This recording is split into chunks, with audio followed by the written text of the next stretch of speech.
ওয়ালাকাদ খলাকনাল ইনসানা ওয়া না'লামু মা তুওয়াসবিসু বিহি নাফসুহু ওয়া নাহনু আকরাবু ইলাইহি মিন হাবলিল ওয়ারিদ। 26 নম্বর পারার 18 নম্বর পৃষ্ঠার প্রথম নম্বর লাইন, সূরার নাম সূরা কফ। আল্লাহ পাক বলছেন, আমি মানব জাতিকে সৃষ্টি করেছি, মানব জাতির মনের মধ্যে যা কিছু আছে ভালো মন্দ সব আমি আল্লাহ জানি।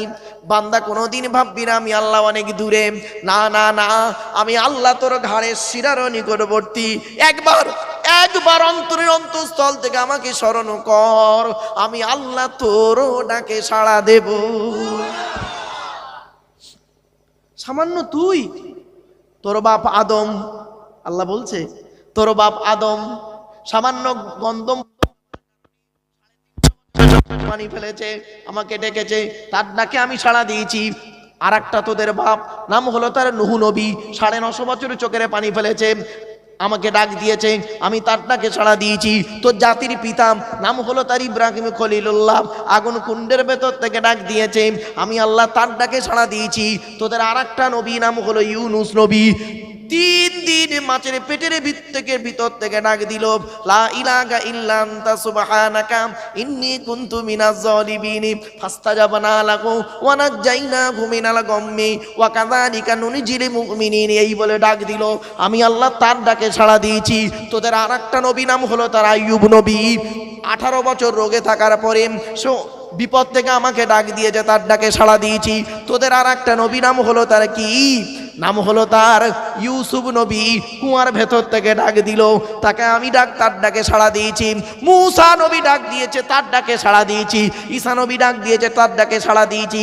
তোরা যে নবীকে নিয়ে মাতামাতি করিস, আখিরি জামানার শেষ নবী মুহাম্মাদুর রাসূলুল্লাহ বদরের যুদ্ধের প্রান্তরে 313 জন মুসলমানকে নিয়ে 1000 শত্রুর মোকাবেলা করতে গিয়ে মুহাম্মদ করলো কি, সাজদায় পড়ে আমার কাছে কান্না কাটা শুরু করলো, আমি তার ডাকে সাড়া দিয়েছি। তোদের সাহাবী নাম হলো আবু বকর, ওমর, উসমান, আলী, তারাও ডেকেছে, তার ডাকে সাড়া দিয়েছি। আবু হানিফা, শাফি, মালিক, আহমদ বিন হাম্বল, বড় পীর আব্দুল কাদের জিলানী সেও ডাক দিয়েছে, খাজা মঈনুদ্দিন ডাক দিয়েছে। শুধু তাই নয়, বাহাউদ্দিন নকশবন্দি ডাক দিয়েছে। শুধু তাই নয়, মুজাদ্দিদ আল পেসানি ডাক দিয়েছে, তার ডাকে সাড়া দিয়েছি। শুধু তাই নয়, তোদের এলাকার মানুষ রে, আমার মাকবুল মঞ্জুর বান্দা, নাম হলো তার আবু বকর সিদ্দিক, পুরপুরার জমিনে শুয়ে আছে, সেও আমাকে ডাক দিয়েছে, তার ডাকে ছাড়া দিয়েছি। রুহুল আমিন, আল্লামা রুহুল আমিন, সেও ডাক দিয়েছে, তার ডাকে ছাড়া দিয়েছি। তোকেও আমি আল্লাহ তোকে ভালোবাসি বান্দা, শোন, তুইও বিপদে পড়েছি, আমাকে ডাক দিয়েছি। তোর স্ত্রী ছেলে মেয়ে কাঁদছে, আর বাম্মার জন্য ছেলের দোয়া কবুল হয়ে যায় গো বাবা, ছেলের জন্য বাম্মার দোয়া কবুল হয়ে যায়। তোর বাপার মাও চোখের পানি ফেলেছে তোর জন্য, আমি আল্লাহ তোর ডাকেও সাড়া দিলাম। অসুবিধা হচ্ছে আপনাদের বুঝতে? জাস্ট আলোচনা, ওই সূরাটার আলোচনার আগেই আল্লাহ সম্পর্কে ধারণা দিলাম। এবার আপনি ভাববেন, বাড়ি থেকে টাকার পিছনে ছুটবেন, টাকা ইনকাম করবেন। ক টাকা ইনকাম করেছেন? কাপনের পকেট নেই, মনে রাখবেন, কাপনের পকেট নেই। এই কথা যেন আপনাদের মাথায় থাকে। আর দুটো কথা বলি, আমি বারবার বলি এই কথাটা, কাপনের পকেট নেই। আর জীবনের উন্নতি করেছি কত টাকা জানেন? আমি আপনি 150 থেকে 1500। আবার বলছি, 150 থেকে 1500। কিরকম? আর এই কথাটা আমি বলেছি, আমার এক বন্ধু প্রফেসর বলছে, মারুফ ভাই, এই আপনার এই 150 থেকে 1500 কথাটা বুঝতে পারলাম না, আপনার কানে কি করে এলো? বলে আমি শুনি তো। তাই শুনে নিন, আপনি তো একজন প্রফেসর। বলছে হ্যাঁ। আপনার শুনেছি আপনার বাপও ছিল প্রফেসর। বলছে হ্যাঁ। আমি বললাম, আপনি যেদিন মায়ের পেট থেকে এসেছিলেন সেদিন সব থেকে দামি কাপড়টা যিনি কিনে দিয়েছিলেন আপনার বাপ? বলছে হ্যাঁ। তা একটা বাচ্চা ছেলের জন্য, নবজাত শিশুর জন্য সব থেকে দামি কাপড় কত হতে পারে বাপ এখন? 150 টাকা। বলুন না, এটা আমার সাথে কথা বলুন। খুব বেশি হলে একটা বাচ্চা ছেলে, নতুন বাচ্চার কাপড় কত দাম হবে? খুব যদি 150 টাকা। আল্লাহ বলছে, এই তো জীবনের প্রথম কাপড়, তার দাম 150 টাকা।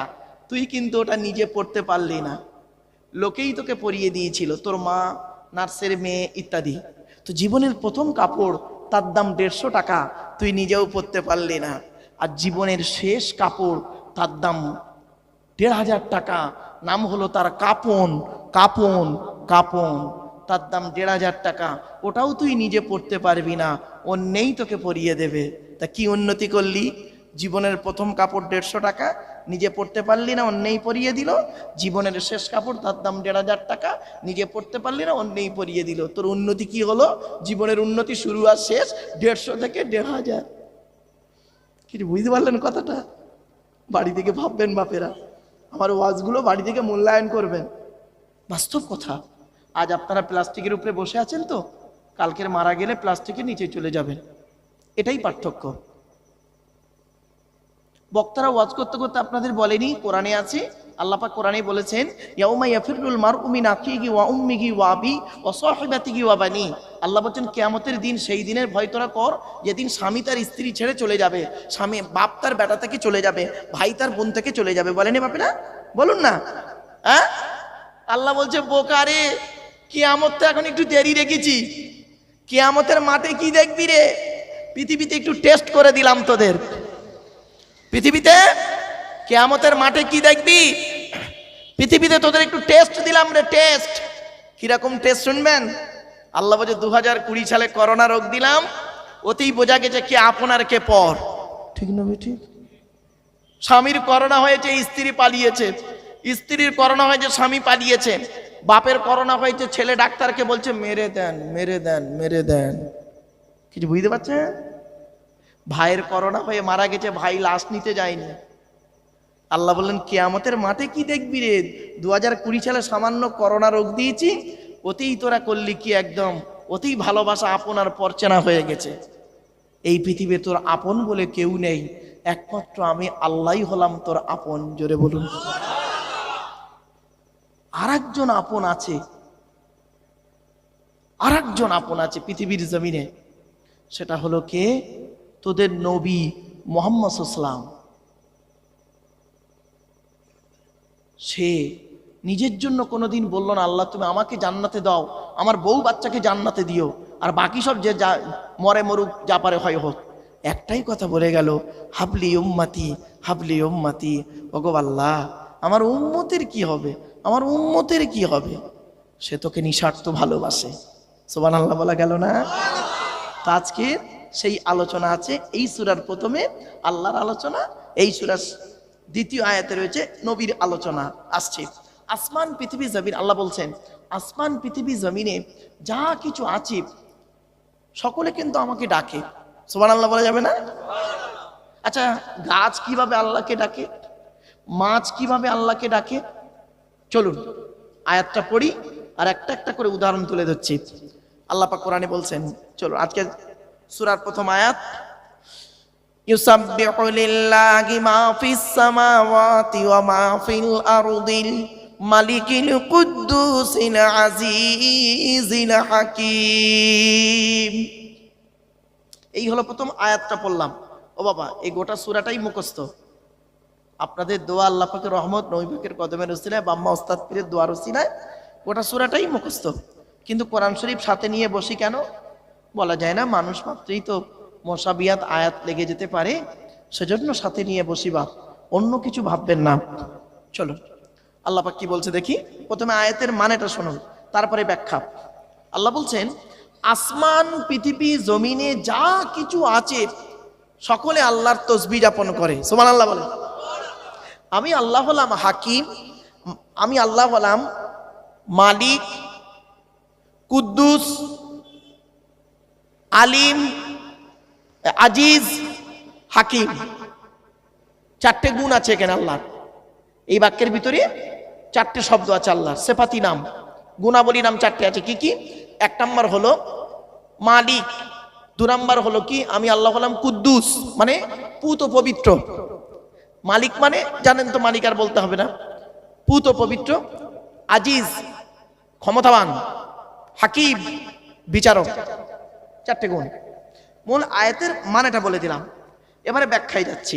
বাপেরা, কোরআনের আয়াতের তাফসির কোরআন দিয়ে হবে, কোরআনের আয়াতের তাফসির হাদিস দিয়ে হবে।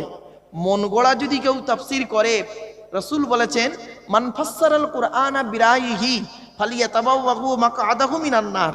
যে ব্যক্তি কোরআনের তাফসির নিজের মন গড়া করবে, তার ঠিকানা হবে জাহান্নাম।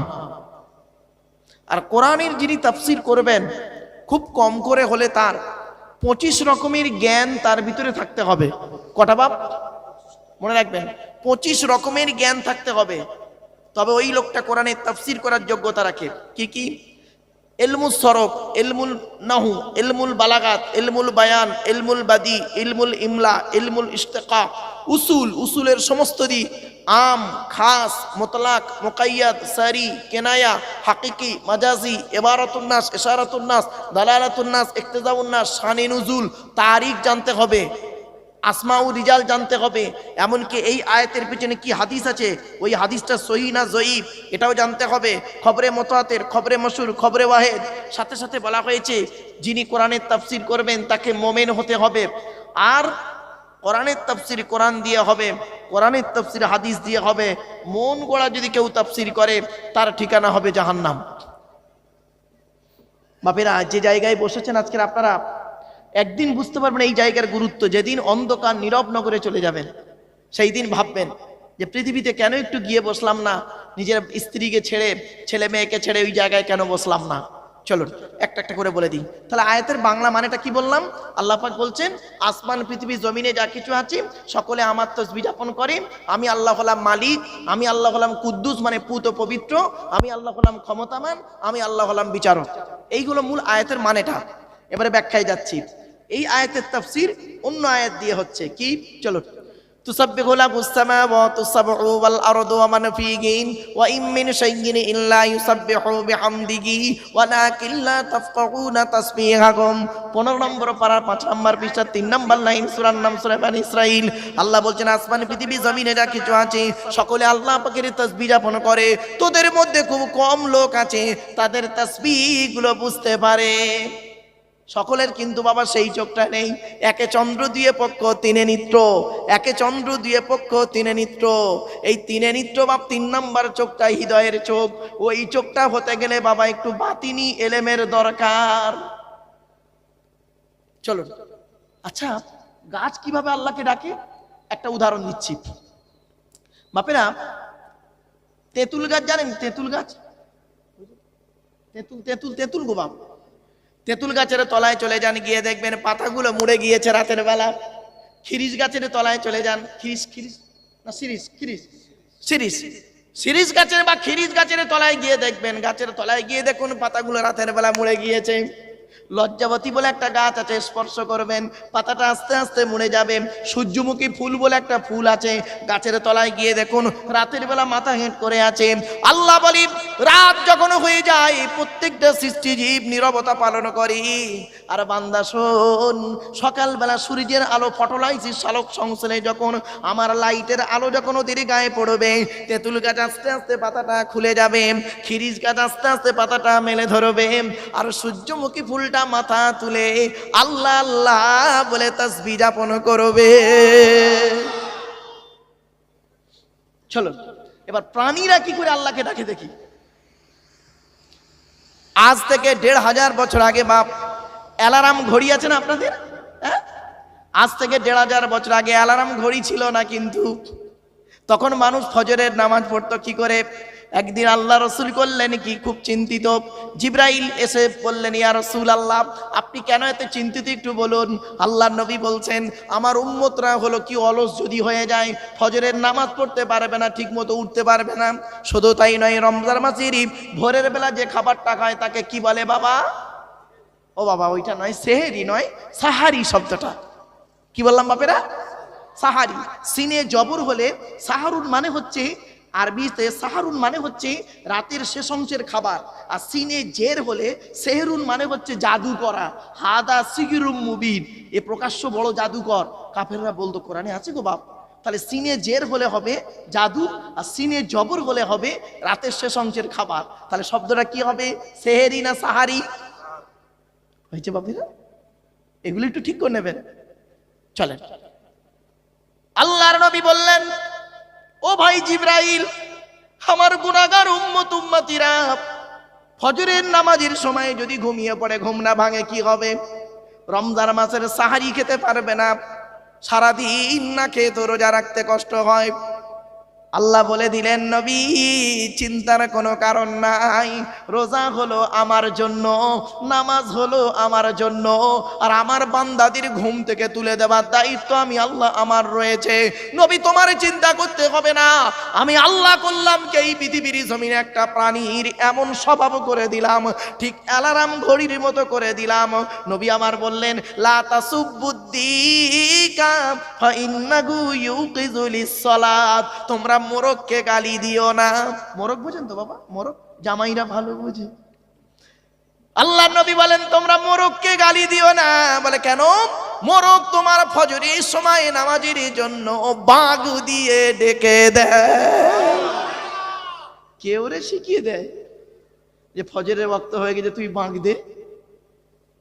দেখেছেন বাপেরা? এটি হলো কোরআনের আলোচনা। অসুবিধা হচ্ছে বাপেরা? আপনাদের হাতে 2-3 ঘন্টা সময় আছে। ও বাবা, এখন থেকে সব ভয় খেয়ে যাচ্ছে। আসলে আমি টাইম টেবিল নিয়ে ওয়াজ করি না গো বাপ, জানে সকলে। এরপরে আল্লাহ বলছে, বান্দা শোন, এই পৃথিবীর জমিনে তোরা আমাকে কেন ডাকবি? একবার লক্ষ্য করে দেখিস, তোরও বুদ্ধি দিলাম আর অন্য প্রাণীদেরও বুদ্ধি দিয়েছি, তারা যে একবার বোকা ভাবিস না। তবে তোর বুদ্ধির কৌশলটা আলাদা, ঠিক না বেঠিক? তোরও হজম শক্তি দিয়েছি, প্রাণীদের হজম শক্তি দিয়েছি। একবার লক্ষ্য করে দেখিস বান্দারি, এই পৃথিবীর জমিনে একটা তোদের বুদ্ধি দিলাম, সেই বুদ্ধি নিয়ে একটা কি করলি? মেশিন তৈরি করলি, নাম দিলি তার ফ্রিজ। ফ্রিজ ফ্রিজ বোঝেন তো? আল্লাহ বলে তোদের তৈরি ফ্রিজের গুণাগুণ কি রে? গরমকে ঠান্ডা করিস, ঠান্ডাকে 0 ডিগ্রির নিচে নামিয়ে তাকে বরফ জমিয়ে দিস। তোদের তৈরি ফ্রিজের পানি খেলে থাইরয়েড বেড়ে যাওয়ার সম্ভাবনা বেশি। তোদের তৈরি ফ্রিজটা মাটির উপরে বসিয়ে রাখিস, তোদের তৈরি ফ্রিজটা কারেন্ট ছাড়া চলে না। আর আমি আল্লাহ পৃথিবীতে একটা ফ্রিজ তৈরি করেছি, আমার তৈরি ফ্রিজটা মাটির তলায় বসিয়ে রেখেছি। আমার তৈরি ফ্রিজের নাম হলো শীতকাল আর গ্রীষ্মকাল। গরমকালে যত কলে পাম করবি, আমি আল্লাহ আমার তলার ফ্রিজ থেকে ঠান্ডা ঠান্ডা পানি বের করব। আর শীতকালে যত কলে পাম করবি, আমি আল্লাহ আমার তলার ফ্রিজ থেকে গরম গরম পানি বের করব। অসুবিধা হচ্ছে আপনাদের? আল্লাহ বলে, বান্দা তুই তো 24 ঘন্টার মধ্যে শীতকালে 8 ঘন্টা ঘুমাস, তাও কম বলে ফেললাম না? আল্লাহ বলে তুই 24 ঘন্টার ভিতরে 8 ঘন্টা থেকে 10 ঘন্টা ঘুমাস শীতকালে। আর এই পৃথিবীতে একটা প্রাণী তৈরি করেছি, 24 ঘন্টার ভিতরে মাত্র 3 মিনিট ঘুমায়। কত কত কত? ক মিনিট?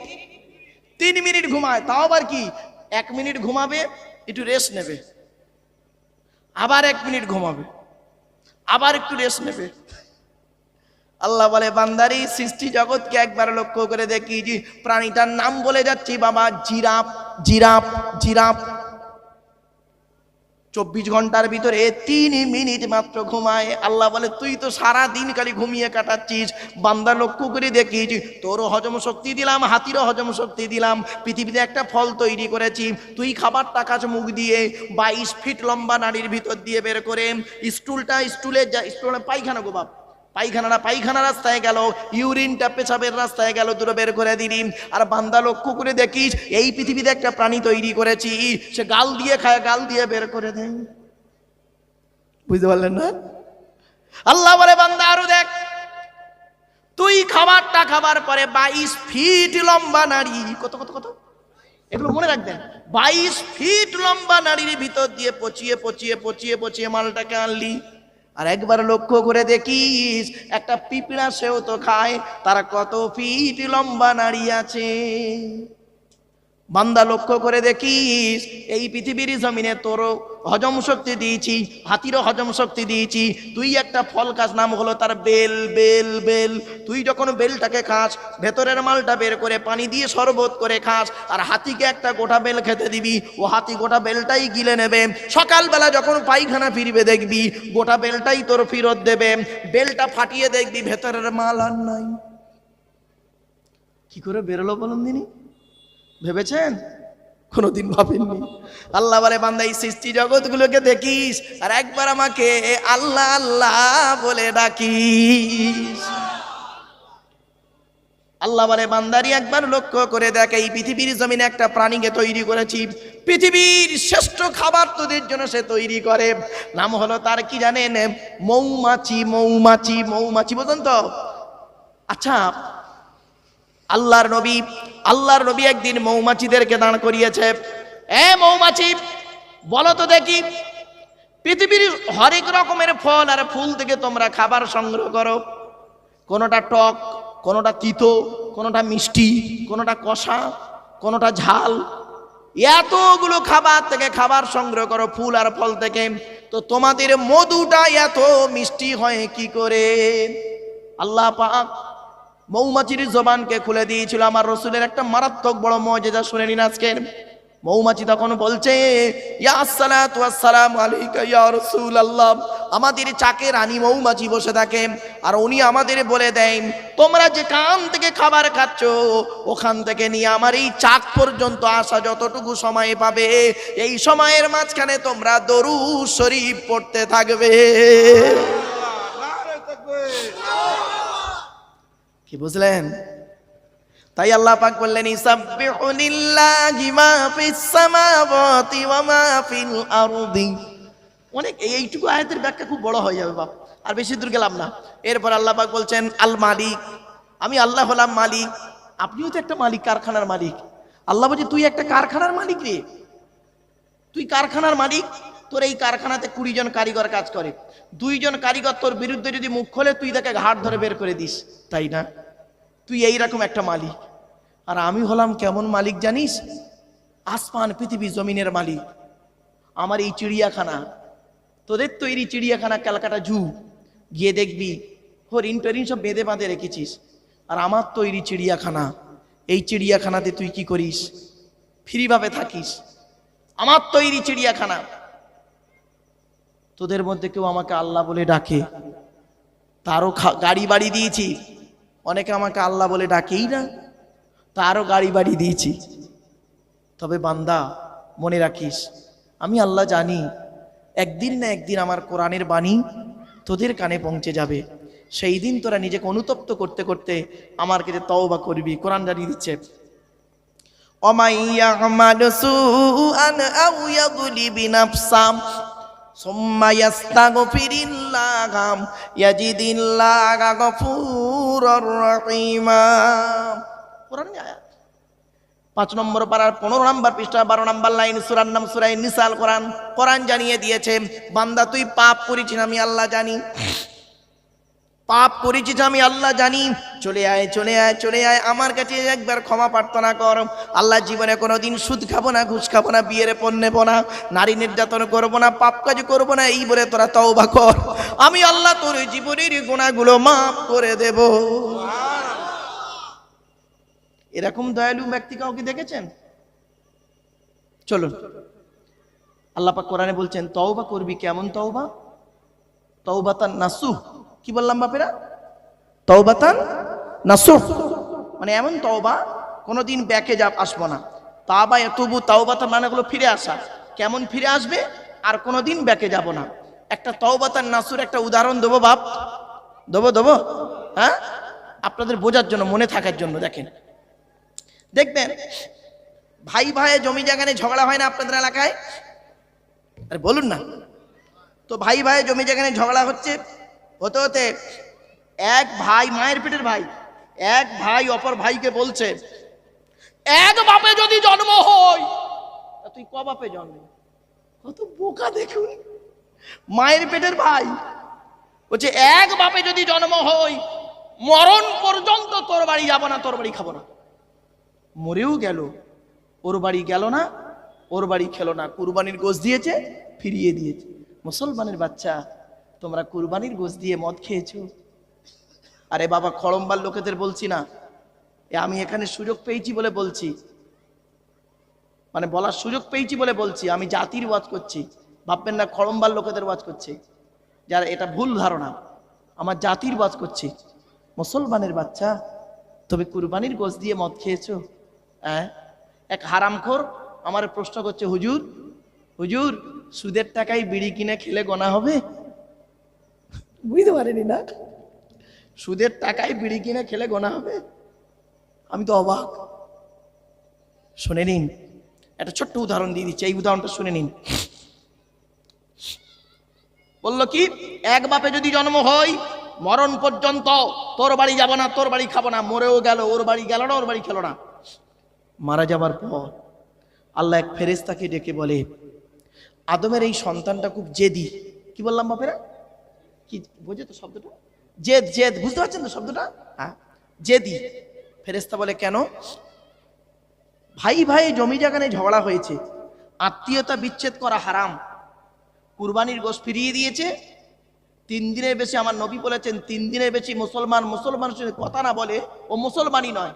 এও হাজি সাহেব, ও হাজি সাহেব, এও নামাজ পড়ে, ও নামাজ পড়ে, কাউ কারোর কথাবার্তা নেই। খবরদার নয় বাপেরা, আত্মীয়তা বিচ্ছেদ করা হারাম, মনে রাখবেন। আর এ করলো কি, ভাই ভাই জমি জায়গায় ঝগড়া হতে হতে মায়ের পেটের ভাইকে বলছে, এক বাপে যদি জন্ম হই, মরণ পর্যন্ত তোর বাড়ি যাব না, তোর বাড়ি খাবো না। মরেও গেল, ওর বাড়ি গেল না, ওর বাড়ি খেলো না। আচ্ছা ফেরেশতা, এই জেদটা ও ওর ভাইয়ের সঙ্গে না করে আমি আল্লাহ আমার সঙ্গে যদি জেদটা করতো, ওর ভালো হতো না? তখন ফেরেশতা বলে, আল্লাহ আপনার সঙ্গে জেদ করবে, সেটা আবার কিরকম? আল্লাহ তখন বলে, কেন? আমার ঘর মসজিদ, আমার নবীর ঘর মাদ্রাসা, আমার কোরআনের মাহফিল, আমার হাদিসের মাহফিলে প্যান্ডেলের তলায় বসে বসে যদি ও একবার অন্তর দিয়ে বলতো, ওগো আল্লাহ, এক বাপে যদি জন্ম হই, মরণ পর্যন্ত আজ থেকে তওবা করলাম, ফিরে এলাম, আজ থেকে কোনোদিন মরণ পর্যন্ত সুদ খাবো না, ঘুষ খাবো না, পাপ কাজ করব না, এই দৃঢ়তার সঙ্গে আল্লাহ রয়ে গেলাম, মরণ পর্যন্ত যদি ওই অবস্থায় মারা যেত, আমি আল্লাহ আমার দয়ার জান্নাতুল ফেরদাউস লিখে রেখে দিতাম। আমরা জেদ কোথায় করার দরকার সেখানে করিনি, আর যেখানে করার দরকার নেই সেখানে করি। নবীর সাহাবীরা ছিলেন এই রকম। নবীর সাহাবীরা ছিলেন, মদ খাওয়া হয়ে গেছে, তখন আয়াত নাজিল হয়নি, ব্যাস যেই আয়াত নাজিল হলো, মরণ পর্যন্ত আর খাবো না, খাবো না তো খাবো না। এরই নাম হলো ইসলাম। গালে দাড়ি দিয়ে মাথায় টুপি দেওয়ার নাম ইসলাম নয়। আর একটা কথা আপনাদের বলে যাচ্ছি, এই কবর খুলতে গিয়ে 4 বান্ডিল বিড়ি দেন কেন? বুঝতে পারেন না কথাটা? খুলে বলি একটু।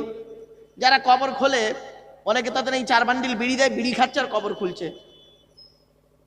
হাজি সাহেব লোক মারা গেছে, 6 জন লোক কবর খুলছে, 4 বান্ডিল করে বিড়ি, 24 বান্ডিল বিড়ি খাচ্ছে আর কবর খুলছে। ভাল লাগছে না? কবর খুলছে। হাজি সাহেবের কবর ভালো করে সুন্দর করে ফিনিশিং করছে, বিড়ি খেয়ে একদম কমপ্লিট, ওদের কাজও কমপ্লিট, সব কমপ্লিট, জানাজা হয়ে গেল, জানাজার নামাজও হয়ে গেল। এবার হাজি সাহেবের কবরে ঢোকানো হচ্ছে, কবরে ঢুকিয়ে দিয়ে এবার বুকে মাটি চাপা দিচ্ছে, মিনহা খলাকনাকুম ওয়া ফিহা নুঈদুকুম ওয়া মিনহা নুখরিজুকুম তারাতান উখরা, বলে মাটি টাটি দিয়ে সব চলে গেছে, আর কেউ নেই কবরের কাছে। আল্লাহ ফেরেশতাদের ডেকে বলছে, এই দেখতো আর কেউ আছে ওখানে? তা বলছে, না, সব চলে গেছে। ওর বাপ বেটা ভাই বোন যাদের জন্য জমি জায়গা চুরি চামারি করেছে, সেসব আছে কেউ কাছে? বলছে না। তবে কে আছে? আল্লাহ একাই পড়ে আছে। যা, এবার যা, 3টে প্রশ্ন করবি, মান রব্বুকা, তোর রবকে, মান নবিয়ুকা, তোর নবীকে, মা দীনুকা, তোর দিন কি? ফেরেশতারা এসেছিল জানেন প্রশ্ন করতে, কবরের ধার থেকে মার খেয়েছে দৌড়। তা আল্লাহ ফেরেশতাদের জিজ্ঞাসা করছে, পালিয়ে এলি কেন? ও কি মুসা নবী, চড় মেরেছে? আচ্ছা আল্লাহ কি বলবো, এত ডেঞ্জার। বলছে কেন, কি হয়েছে কি? কবরের পাশে তো যাও, কবরে ঢুকতেই পারিনি। বলছে কেন? বলে এত বিড়ির গন্ধ, কবরে ঢুকতেই পারিনি, পালিয়েছি। প্রশ্ন করবো কি? বাপেরা বাড়ি থেকে ভাববেন আমার এই ওয়াজগুলো কেন। মনে রাখবেন, এ দেহের কোনো দাম নেই, আপনাদের আমার দেহের কোনো দাম নেই। আমার আপনার দেহের দাম সেই দিন হবে, মরণের 10 বছর পরে যদি কবরটা একবার খুলে দেখেন।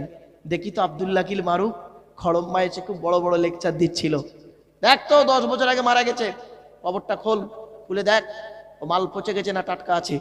যদি কবরটা খুলে দেখেন, দেহটাও যদি টাটকা পান আমার, আর কাপড়টাও যদি পচন না ধরে, ধারণা আপনাদের এটাই জন্মাবে, ওরে দাওয়াত করে আনাটা আমাদের লাভ হয়েছিল, ওই ঈমান নিয়ে কবরে যেতে পেরেছে। আর যদি দেখেন দেহ তো দূরের কথা, কাফনেরও কোনো গন্ধ নেই, ধারণা এটাই জন্মাবে ওরে দাওয়াত করে আনাটা আমাদের লস হয়েছিল, ওর এলেম ছিল আমল ছিল না। আল আলিম বিলা আমালিন কাশাজারি বিলা সামারিন, আমলবিহীন আলেম ওই রকম, ফলবিহীন গাছটা যেরকম, যে গাছের কোনো ফল হয় না সে গাছের যেমন কোনো ভ্যালু থাকে না বাপ, যে আলেমের আমল নাই ও আলেমের এলেমের কোনো দাম নাই। বাপেরা কত বক্তা আছে গো বাপ, আপনাদেরকে কি বলবো, আপনারা তো আম মানুষ, আমার জাতটাকেই আগে বলি। কত বক্তা আছে গো বাপ, 5 ওয়াক্ত নামাজ পড়ে না। কত বক্তা আছে গো বাপ, বেওযুতে ওয়াজ করে, তা সে না জায়েজ আছে চলবে। কত বক্তা আছে গো বাপ, বাম্মার ভাত দেয় না। কত বক্তা আছে গো বাপ, রাতে জলসা করে টাকা নিয়ে হোটেলে মেয়ে নিয়ে থাকে। কটা বলবো বাপ, খুব কঠিন দিন আসছে। আপনাদের অনুরোধ করে বলে যাচ্ছি, হাতে ধরে বলে যাচ্ছি, পায়ে ধরে বলে যাচ্ছি, ইমানটাকে মজবুত করুন। কবরে দেহটা কিভাবে টাটকা রাখবেন সেই জন্য এখানে আধা ঘন্টা 1 ঘন্টা বসুন। কবরে দেহটা আপনি টাটকা রাখবেন কিভাবে সেই চেষ্টা করুন, অন্য কিছু করতে আমার ওয়াজ আপনাদের শুনতে হবে না বাপ। কবরে দেহটা টাটকা রাখবেন কি জন্যে সেইটা রাখুন। কবরে দেহ টাটকা রাখতে গেলে এই পৃথিবীতে 4টে কাগজ তৈরি করতে হবে। কটা কটা কটা? 4টে। কি কি? আল্লাহর 2টো কাগজ, নবীর 2টো কাগজ। আল্লাহ বলছেন আমার 2টো কাগজ কি, 100% ঈমান আনবি আর ভালো কাজ করবি। 100% ঈমান আনবি আর ভালো কাজ করবি। ওমাই ইউমিন বিল্লাহ ওয়া ইয়ামাল সালিহা, ভালো কাজ করে যাবি, 100% ঈমান আনবি, 2টো কাগজ। আর নবী বলছেন আমার 2টো কাগজ লাগবে। কি? বুখারীর হাদিস, নবী বলেছেন 2 ঠোঁটের মাঝখানে 2 রানের বীজখানে, 2 ঠোঁটের মাঝখানে জিভের গ্যারান্টি দে। হারাম খাবার খাওয়া থেকে জিভটাকে ঠিক কর, বাজে ভাষা বলা থেকে জিভটাকে ঠিক কর, পরনিন্দা পরচর্চা করা থেকে জিভটাকে ঠিক কর, আর লজ্জাস্থানকে হেফাজত কর। 2 ঠোঁটের মাঝখানে 2 রানের বীজখানে, এই 2টো জিনিসের গ্যারান্টি তোরা আমাকে দে, আমি মুহাম্মদ সাল্লাল্লাহু আলাইহি ওয়াসাল্লাম তোদের জান্নাতের গ্যারান্টি দিয়ে দেবো। যান বাড়ি চলে যান, গিয়ে দেখবেন হয় ভদ্রলোকের নিচে খারাপ, নয় ভদ্রলোকের উপর খারাপ। বুঝলেন বাপেরা? এত সহজ জিনিস নয়। আল্লাহর নবীর কাছে একজন যুবক ছেলে এসে বলছে, হুজুর আমরা যে দোয়া চাই দোয়া কবুল হয় বুঝবো কি করে? নবী বললেন, শোনো, দোয়া কবুল হবার 5টা শর্ত আছে। কটা কটা বাপ? আজ আপনাদের শিখিয়ে যাচ্ছি, মনে রাখবেন, এগুলো ব্যবহার করবেন। 5টা শর্ত আছে, এই 5টা শর্ত যার মধ্যে থাকবে তার দোয়া আল্লাহ কবুল করবে, সে যেই শ্রেণীর লোক হোক। যেই শ্রেণীর লোক, সাধারণ লোক হলেও তার দোয়া আল্লাহ কবুল করবে। 5টা শর্ত কি কি? খুব ভালো করে শুনে নিন। 1 নম্বর, নবী বললেন যুবক দোয়া যখন চাইবে হালাল খাবার খেয়ে দোয়া চাইবে। হালাল খাবার খেয়ে দোয়া চাইবে। হালাল খাবার খেয়ে দোয়া চাইবে। হারাম খাবার খেয়ে আর মোনাজাতে হাউ হাউ করে সব কাঁদছে, তো তখন আল্লাহ ফেরেশতাকে বলছে, এই ওরম করছে কেন রে? হনুমানের মতো মুখ কালি পেঁচাচ্ছে কেন? তো বলছে আল্লাহ মোনাজাত করছে। তো ওরম করছে কেন? তখন ফেরেশতা বলছে, আল্লাহ আপনার নবী বলেছেন মোনাজাতের সময় যদি কান্না না পায় কান্নার ভানও করতে বলেছে। তো আল্লাহ তখন বলছে, হ্যাঁ নবী তো ঠিক বলেছে। তো নবী কখন বলেছে? নবী তো এই কথাটা বলছে, হালাল খাবার খেয়ে দোয়া চাইতে বলেছে। ও দেখ তো হালাল কর না হারাম কর? বলছে আল্লাহ ইন্টারন্যাশনাল সুদখোর। বুঝতে পারছেন কিছু আজ? তাহলে 1 নাম্বার হলো কি, হালাল খাবার খেয়ে দোয়া চাইতে হবে। মা বোনেরা, মায়েরা বোনের একটা কথা বলি, মা বোনেরা, মেয়েরা, বেটিরা, খুব গুরুত্বপূর্ণ কথা। আচ্ছা, খড়ম্বার মা বোনদের বলি, মায়েরা, তোমার স্বামী অন্য কোনো মেয়ের সঙ্গে অবৈধ যদি সম্পর্ক করে তুমি সেটা সহ্য করতে পারো না। স্বামীর ভাগ কাউকে দাও না, ভালো জিনিস, তাই না? জেনা করা হারাম, অন্য মেয়ের সঙ্গে তোমার স্বামী জেনা করছে তুমি সহ্য করতে পারো না। আরে জেনা করা যেমন হারাম, চুরি করা তো তেমন হারাম, হারাম ইনকাম করা তো হারাম। তাহলে স্বামী অন্য মেয়ের সঙ্গে সম্পর্ক গেলে তোমার কলজে ফেটে যায়, আর স্বামী হারাম ইনকাম করে এনে দিলে ওইটা ভালো করে গহনা পরে পড়তে পারো, তখন তো প্রতিবাদ করতে পারো না। মনে রাখবেন, এই প্রতিবাদগুলো হলো সব থেকে অরিজিনাল কথা। চলুন এবার আল্লাহ পাক বলছেন, আল মালিক, আমি হলাম মালিক আর তুইও তো মালিক, আসমান আর জমিন তফাৎ। এরপর আল্লাহ বলছেন কুদ্দুস, আমি হলাম পুত পবিত্র। আর তুই কিভাবে পবিত্রতা অর্জন করিস রে? হ্যাঁ, তুই বলিস আমি পবিত্র। বংশের মর্যাদা, এলেমের মর্যাদা, এলেমের জ্ঞান দেখাস। কোরআন বলছে, অমা উতি তুমিরাল ইলমি ইল্লা কলিলা, আল্লাহ বলছেন আমি মানব জাতিকে সামান্য জ্ঞান দান করেছি। ও ইংরেজিতে এমএ পাস করেছিস, ইংরাজির জ্ঞান এ থেকে জেড পর্যন্ত অক্ষর কোটার ভিতরেই তোর জ্ঞান।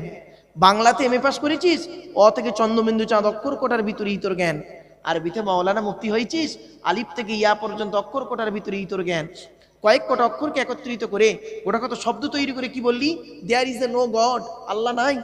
তো চোখ থেকে কয়েক হাজার কিলোমিটার দূরে চাঁদ, তাকে তুই দেখতে পাস, চোখের উপরেই কপাল, আয়নার সহযোগিতা ছাড়া দেখতে পাস না।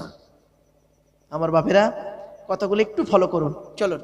এরপর আল্লাহ বলছেন আমি হলাম পুত পবিত্র, আর তোকে তৈরি করেছি কিভাবে জানিস? কোরআন বলছে ওয়ালাকাদ খালাকনাল ইনসানা মিন সুলালাতিন মিন তিন সুম্মা জাআলনাহু নুতফাতান ফি ক্বরারিম মাকিন সুম্মা খালাকনান নুতফাতা আলাকাতান ফাখালাকনাল আলাকাতা মুদগাতান ফাখালাকনাল মুদগাতা ইযামান ফাকাসাওনাল ইযামা লাহমা সুম্মা আনশানাহু খালকান আখর। 18 নম্বর পারার 1 নম্বর বিষয় 12 নম্বর লাইন সূরার নাম সূরা মুমিনুনের মধ্যে আল্লাহ পাক বলে দিলেন আমি আল্লাহ মানব জাতিকে তৈরি করেছি, মাটির নির্যাস থেকে তৈরি করেছি। বাপ আর মায়ের মিলনের মাধ্যমে ওই পানিটাকে আমি আল্লাহ তোর মায়ের পেটের ডাইসে সুন্দর করে রেখে দিয়েছি। আর কি করেছি? সুম্মা খলাকনান নুতফাতা আলাকাতান, ওই রক্তপিণ্ড, ওই পানিটার মাঝ কিছুদিন পর মাংসপিণ্ড করেছি, রক্তপিণ্ড করেছি, তার কিছুদিন পর মাংসপিণ্ড করেছি, তারপরে হাড় তৈরি করেছি, হাড়ে আর মাংসে সুন্দর করে লাগিয়ে দিয়েছি। আমি আল্লাহ তোর মায়ের পেটের ভিতরে সুন্দর একটা আকৃতি দান করেছি। বান্দা তুই আবার অহংকার করিস? মনে রাখবেন আল্লাহ পাক কোরআনে বলছেন, এই আয়াতটা ফলো করবেন, ফালিল্লাহিল হামদু রাব্বিস সামাওয়াতি ওয়া রাব্বিল আরদি রাব্বিল আলামিন ওয়া লাহুল কিবরিয়াউ ফিস সামাওয়াতি ওয়াল আরদ ওয়া হুয়াল আজিজুল হাকীম। সূরা জাসিয়ার শেষ দুটো আয়াত আল্লাহ বলছেন, সংক্ষেপে বোঝার জন্য বলছি, দুটো জিনিস হলো আল্লাহর খুব প্রিয়। মনে রাখবেন পার্সোনাল দুটো জিনিস, আল্লাহ বলছে আমার পার্সোনাল জিনিস দুটো। এই পার্সোনাল দুটো জিনিসকে যে টানাটানি করবে সে যত বড় ধরনের মানুষ হোক না কেন তাকে জাহান্নামে ফেলে দেবো। দুটো জিনিস, কটা বাপ? মনে রাখবেন চিরজীবন যতদিন বাঁচবেন এই দুটো জিনিস মনে রাখবেন, আল্লাহর পার্সোনাল জিনিস দুটো। এই এই এই আয়াতের তাফসিরে মুসলিম শরীফের হাদিস, আল্লাহ রাসূল বলছেন আল্লাহর পার্সোনাল জিনিস হলো দুটো। 1 নাম্বার কি? বড়ত্ব। বড়ত্ব মানে বুঝতে পারছেন? বুঝতে পারছেন বড়ত্ব? হাম হ্যায়, এটা তুই কি হাম হ্যায় করিস? আমি আল্লাহ বড়ত্ব করব। এই জন্য আমি হলাম আকবার, কাবির নয়।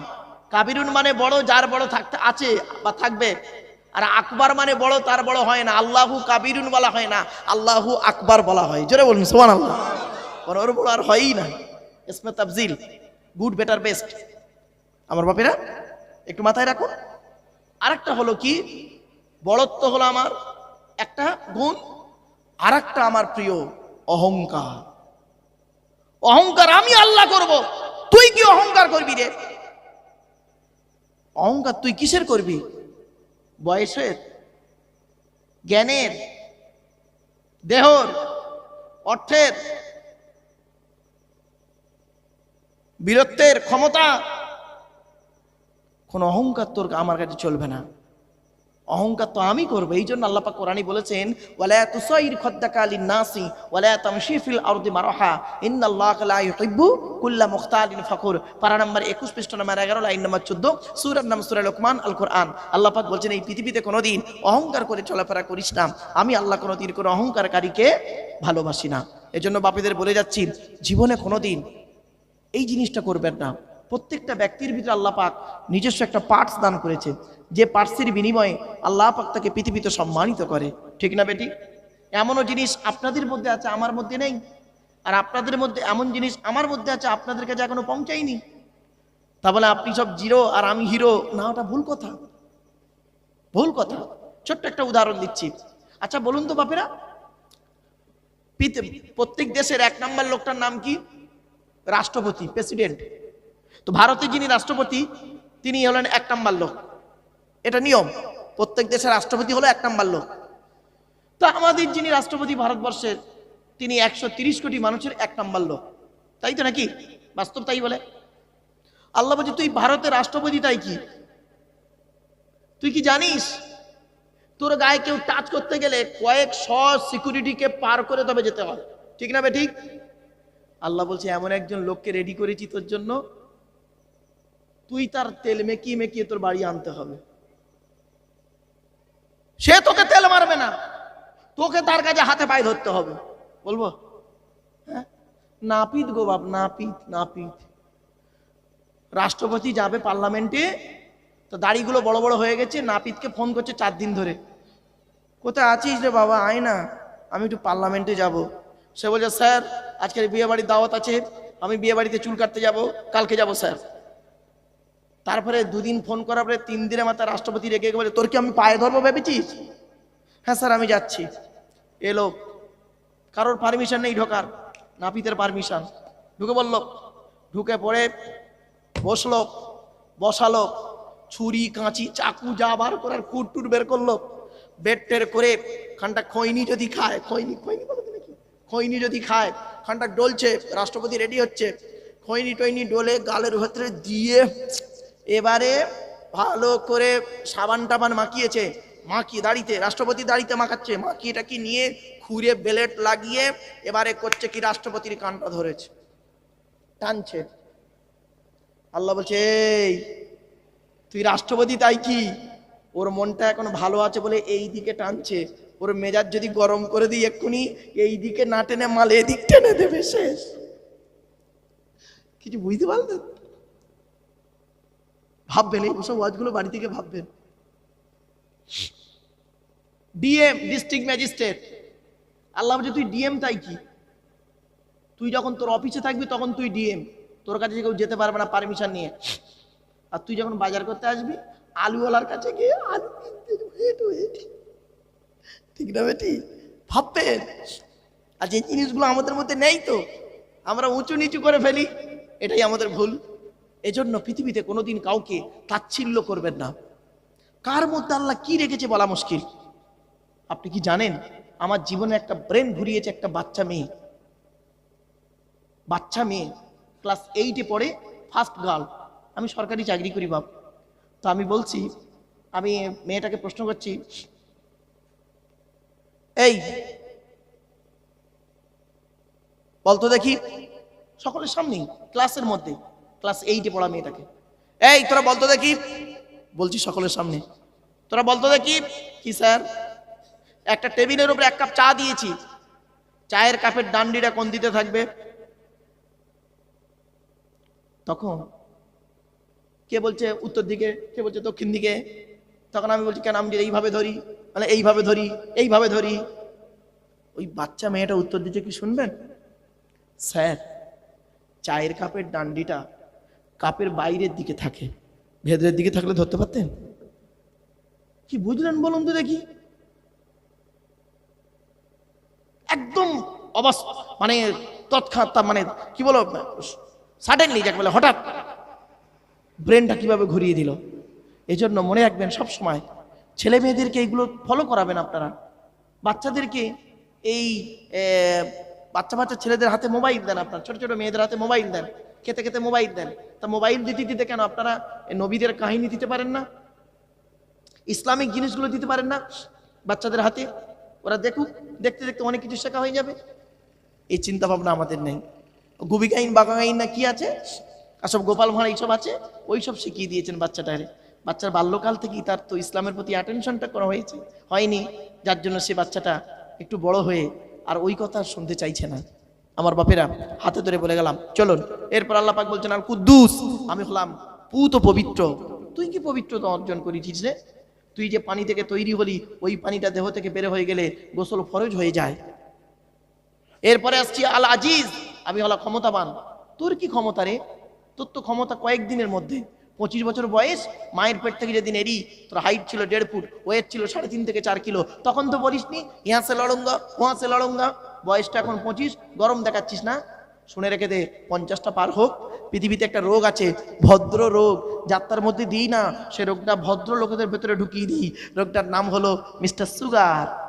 বুঝতে তো? সুগার, সুগার ভেতরে ঢুকিয়ে দেবো, অতিরিক্ত সুগার বেড়ে যাবে, কখন পেচ্ছাপ পিচ্ছে নিজেই জানে না। যারা সুগার রোগী আছে তারা ভালো অনুভব করতে পারছে। আল্লাহ বলছে ক্ষমতা, আল্লাহ হাকিম, আমি আল্লাহ হলাম বিচারক। তুই কি বিচারক রে? তুই তো বিচার করিস গ্রামের মধ্যে, বিচার করি পক্ষপাতিত্ব বিচার। আমার বিচার হলো চুল চেরা বিচার। আমি আল্লাহ ছাড় দিই, ছেড়ে দিই না। ছাড় দিই, ছেড়ে দিই না। আবার বলছি, আল্লাহ বলছেন আমি ছাড় দিই, ছেড়ে দিই না। একটা উদাহরণ দেবো, দেবো বাপা, দেবো। হ্যাঁ চলুন, আপনার বয়স 45, আপনার বাপের বয়স 75। বুড়ো বাপটা একদিন ভুল করে ফেলেছে, আপনি বাপের গালে সেটে তুলে চড় মেরে দিলেন। আপনার বাপ বুড়ো মানুষ, প্রতিবাদ করতে পারলো না। ছেলে 45 বছরের যুবক, মাঠটা খেয়ে চুপ করে চোখের পানি ফেলছে। আল্লাহ বলছে কাঁদিস নি, কাঁদিস নি, তোর পাওয়ার দিয়েছি রে, তোর দোয়া আমি কবুল করব, কাঁদবি না। আমি ছাড় দিলাম, ছেড়ে দিলাম না, চিন্তা নেই, তুই মরে যা। কয়েকদিন পরে বুড়ো বাপটা মরে গেল। এর বয়স 45, ঠিক তার 30 বছর পরে এর বয়স 75। এর 4টে ছেলে দিয়েছি।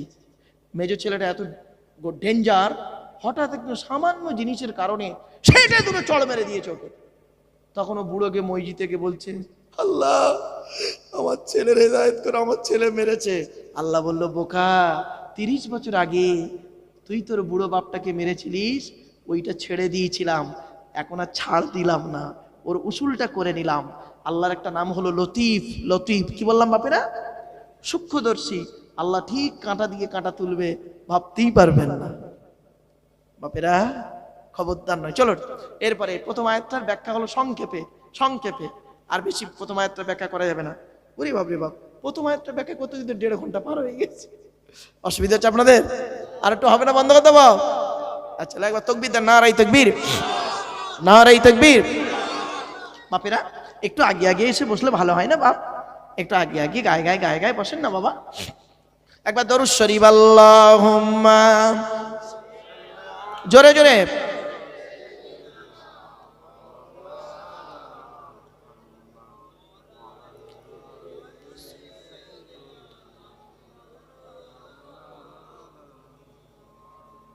একটা আয়াতের ব্যাখ্যা হলো অতি অল্প 1.5 ঘন্টা সংক্ষিপ্ত ভাবে। এবার দ্বিতীয় আয়াতটা পড়ছি। বাবাজি বাড়ি যাচ্ছে নাকি বাবা? আসবে তো? চলো দ্বিতীয় আয়াতটা শুনে নিন। প্রথম আয়াতটা শুনুন, তারপরে বাংলা মানে। হুয়াল্লাযী বা'সা ফিল উম্মিয়িনা রাসূলাম মিনহুম ইয়াতলু আলাইহিম আয়াতিহি ওয়া ইউযাক্কিহিম ওয়া ইউআল্লিমুহুমুল কিতাবা ওয়াল হিকমা ওয়া ইন কানু মিন ক্বাবলু লাফি যালালিম মুবিন। প্রথম আয়াতটা বললাম, এর বাংলা মানেটা শুনুন। প্রথম আল্লাহ বলছেন, সেই আল্লাহর গুণগান গাও যিনি কি করেছেন, নিরক্ষরদের ভিতর থেকে একজন রসুল প্রেরণ করেছে। সেই রসুল কি করেছেন? 4টে কাজ করেছেন। এখানে আছে 4টে কাজের কথা, অন্যান্য জায়গায় অনেক আছে, এখানে এর কথা বলছি। 4টে কাজ কি কি? 1 নাম্বার, ইয়াতলু আলাইহিম আয়াতিহি, আল্লাহর কোরআনের আয়াতগুলোকে তেলাওয়াত করে নবী শুনিয়েছে। জোরে বলুন 1 নাম্বার। 2 নাম্বার কি? ওয়া ইউযাক্কিহিম, সেই নবী কি করেছে? তোমাদেরকে পবিত্র করেছে, অর্থাৎ আল্লাহ পাক নবীর মাধ্যমে তোমাদেরকে পবিত্র করেছে। জোরে বলুন। 2টো ব্যাখ্যা পরে। 3 নাম্বার, ওয়া ইউআল্লিমুহুমুল কিতাবা, সেই নবী তোমাদেরকে কিতাবের শিক্ষা দিয়েছে। জোরে বলুন। 4 নাম্বার, ওয়াল হিকমা, জ্ঞান বিজ্ঞানের শিক্ষা দিয়েছে সেই নবী, যিনি নিরক্ষরদের মধ্যে জন্ম নিলেন। আর আল্লাহর নবী যখন জন্মগ্রহণ করেন তখন আরবের ওই কুরাইশ বংশের মধ্যে কতজন লোক লেখাপড়া জানতো জানেন? শুনে নিন, 17 জন লোক। কত কত কত? মনে রাখবেন, 17 জন ব্যক্তি ওইখানে লেখাপড়া জানতো, বাকি সব নিরক্ষর, লেখাপড়া অক্ষর চিন্ত না, মাত্র 17 জন। আর এই 17 সংখ্যাটা মনে রাখার জন্য একটা রাস্তা বলে দিচ্ছি আপনাদের। এই 17 সংখ্যাটা মনে রাখার জন্য আল্লাহর নবীর সাহাবীরা নবীকে প্রশ্ন করেছেন, জীবনে কোরআনে আছে মোট 17টা। কটা? তাহলে 2টো সংখ্যা মনে রাখবে, 17টা, 17 জন লোক লেখাপড়া জানতো, আর 17টা প্রশ্ন করেছে আল্লাহর নবীর সাহাবীরা তার নবীকে, কোরআনে আছে। 17টা প্রশ্ন মোট, আর বাকি প্রশ্ন করেছেন অবিশ্বাসীরা ইত্যাদি ইত্যাদি।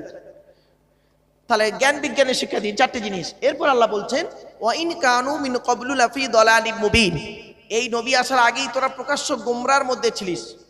ব্যাস, এই আয়াতের বাংলা মানে। এবারে ব্যাখ্যায় আসছি। তিনি প্রেরণ করেছেন, আল্লাহ তা ও নিরক্ষরদের মধ্যে একজন রসুল প্রেরণ করেছে, তার নাম হলো মুহাম্মদ সাল্লাল্লাহু আলাইহি ওয়াসাল্লাম। তাই তো নাকি বাপেরা? তাড়াতাড়ি। আচ্ছা, মুহাম্মদ সাল্লাল্লাহু আলাইহি ওয়াসাল্লাম কোন বংশে জন্মগ্রহণ করেছেন? কুরাইশ বংশে। এখন মুহাম্মাদের আলোচনা হবে আমাদের কাছে। এখন কি? কুরাইশ বংশে জন্মগ্রহণ করেছেন। কুরাইশটা কে আমি আপনাদের পরিচয়টা দিয়ে দিই। মুহাম্মাদের বাপের নাম আব্দুল্লাহ, আব্দুল্লাহর বাপের নাম আব্দুল মোত্তালিব, আব্দুল মোত্তালিবের বাপের নাম আব্দে মান্নাফ, আব্দে মান্নাফের বাপের নাম হাশেম, হাশেমের বাপের নাম কুসাই, কুসাইয়ের বাপের নাম কিলাব, কিলাবের বাপের নাম মুর্রা, মুর্রার বাপের নাম লুবাই, লুবাইয়ের বাপের নাম কাব, কাবের বাপের নাম গালিব, গালিবের বাপের নাম ফিগির, ফিগির থেকে কুরাইশ বংশ এসেছে। জোরে বলুন। নবীর বাপের নাম আব্দুল্লাহ, মায়ের নাম আমিনা, দাদার নাম আব্দুল মোত্তালিব, দাদির নামটা কি? নেতিলা বিনতে খব্বাব ব্র্যাকেটে ফাতেমা, কেউ বলেছেন সামিরা। নবীর নানার নাম কি? আব্দুল ওয়াহাব জুহরি। নবীর নানির নাম কি? বারিরা বা বাররা। নবীর দুধবার নাম হালিমা। নবীর দুধ বাপের নাম হলো হারেস। নবীর দুধ ভাইয়ের নাম আব্দুল্লাহ। নবীর বাপের নাম আব্দুল্লাহ, নবীর দুধ ভাইয়ের নাম আব্দুল্লাহ। দুটো জন এক করে ফেলবেন না। নবীর জন্ম 570 খ্রিস্টাব্দে। ইংরাজি কি মাস ছিল? 29শে আগস্ট। আরবি মাস ছিল রবিউল আউয়াল মাস 12 তারিখ, মতান্তরে 9 তারিখ। সোমবার শবে সাদেকের সময় আরবের মক্কা নগরী কুরাইশ বংশে নবীর জন্ম। নবীর বাপেরা হলো 10 ভাই, নবীর মায়েরা হলো 19 বোন। জোরে বলুন। নবীর বাপেরা ক ভাই? নবীর 9টা চাচা, 18টা খালা। আল্লাহর নবী ভাই বোন কজন? নবী ওনার মায়ের উনি একা। আর হালিমার ঘরে যখন দুধ পান করতে গেলেন, হালিমার ছিল একটা পেটের ছেলে পুত্র সন্তান আর দুটো কন্যা সন্তান ছিল। তাহলে দুধ ভাই আর দুধ ভাই একজন, দুধ বোন দুজন, তাহলে মোট 4 ভাই বোন হবে হালিমার ঘরে। কিছু বুঝতে পারছেন আপনারা? চলো এবার আসছি সেই নবীর কয়েক কটা কথা আপনাদের বোঝার জন্য ঝপ করে বলে দিই। নবী মায়ের পেট থেকে এসেছেন, আসার সাথে সাথে 4টে অলৌকিক ঘটনা ঘটেছিল। কি কি? 1 নাম্বার, নবীর মা আমিনা বর্ণনা করছেন, আমার বাচ্চা মোহাম্মদ যখন পৃথিবীর মুখ দেখলো, লক্ষ্য করে দেখি বাচ্চার 4টি অলৌকিক ঘটনা। কি কি? 1 নাম্বার, প্রত্যেক বাচ্চার হাতগুলো মুঠো মারা থাকে। আমার বাচ্চা মোহাম্মদ যখন পৃথিবীর মুখ দেখলো, লক্ষ্য করে দেখি বাচ্চার হাত দুটো মোনাজাত অবস্থায় ছিল। 2 নাম্বার, প্রত্যেক বাচ্চা মায়ের পেট থেকে যখন পৃথিবীর মুখ দেখে, বাচ্চা একবার চিৎকার করে কেঁদে ওঠে। আমার বাচ্চা মোহাম্মদ যখন পৃথিবীর মুখ দেখলো, চিৎকার করে কেঁদে ওঠেনি, বাচ্চার লক্ষ্য করে দেখি কপালটা মাটিতে সাজদা অবস্থায় ছিল। 3 নাম্বার, প্রত্যেক বাচ্চা মায়ের পেট থেকে পৃথিবীর মুখ দেখলে তারা কি করে? তারা তাদেরকে তাদের নাভির সঙ্গে মায়ের নাভিটা জোড়া থাকে, পরে নার্স, ডাক্তার বা কোনো দাইমা তারা কেটে বেঁধে দেয়। তাই তো নাকি?